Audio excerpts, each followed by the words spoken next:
Every game, in fact, appears to be dead or dying. So, like, okay, what's going on here? Because that, that doesn't make a lot of sense, right? Well, I think there's a lot. Yeah, usually when a game dies, it's because everyone went to another game. But in this case, everyone just stopped playing games. It's probably because of the economy and everybody's broke, man. We're not all rich streamers. I'm on a nickel and dime operation. I got a string I gotta pull just to get out of this room. That's not true.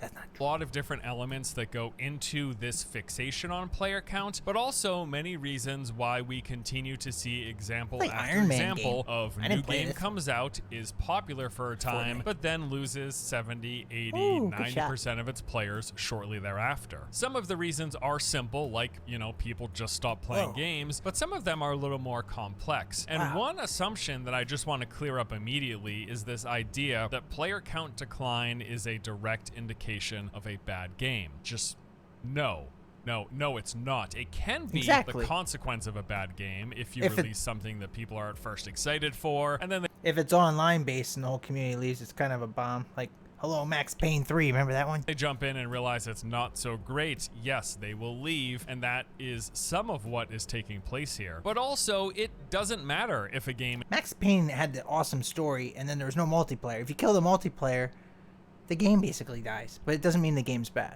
It's still a pretty awesome game. is total trash or if it's fantastic.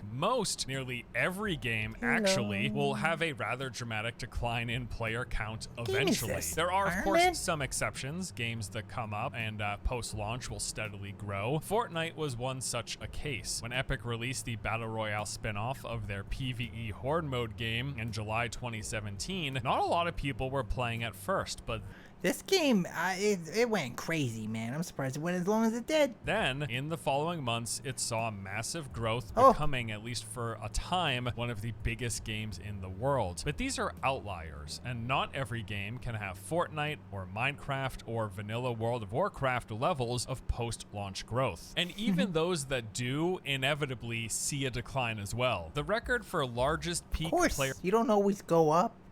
Remember that show with Al Bundy? Once it got to like season 9 or 10, it got a little weird, and they still went like into 14 or 15 seasons. It might have went farther than that, but it was a little too far. count ever recorded on Steam goes to PUBG. The game launched in March 2017, and then later that year, in December, reached a staggering peak of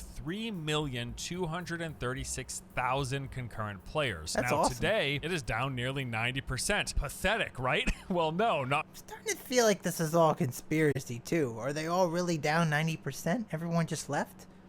I know I left.